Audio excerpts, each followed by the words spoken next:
Research shows that the infrastructure demand for Africa is between $130 to $170 million a year.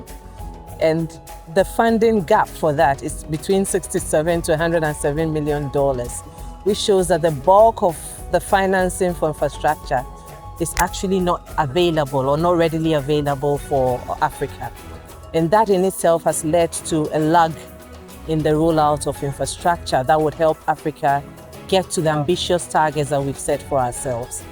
So we discussed some of the sources of capital, and we spoke about the external sources of capital and the fact that from the Western developed countries, for them to invest in Africa, they need some confidence that there will be no barriers to the repatriation of funds, that the volatility of the currency would not impact their returns in any way or not significantly, and that at least they will get their initial outlay, and that whatever they invest in, whatever they put in funds for, will actually be what the funds are used for. So we do not divert the funds to use other things.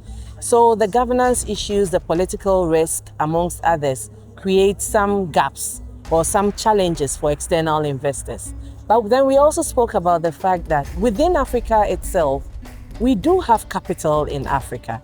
Actually, at the very end, the chairperson for the APN Council said that if every middle-class African was to give $1 a day, we would have a pool of capital that we could use to invest in infrastructure.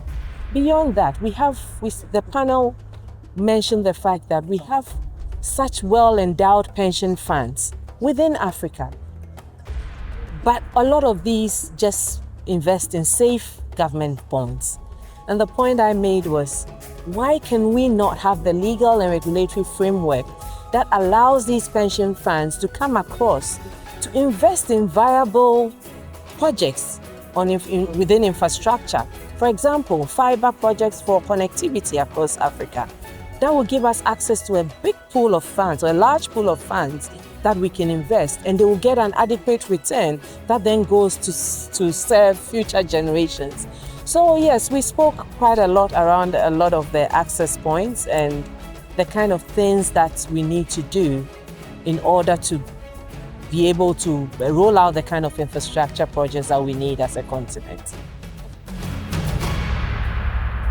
For me, my expectations are how we move beyond the rhetoric, how we move beyond the talk and actually implement. And so one of my final points was the fact that if we're going to succeed as a continent, we need to stop thinking as 54 different countries. We need to think as one Africa. AfCFTA needs to work. We need to harmonize regulations. We need to reduce trade barriers. We need to put in place measures that actually incentivizes Africans to invest in Africa.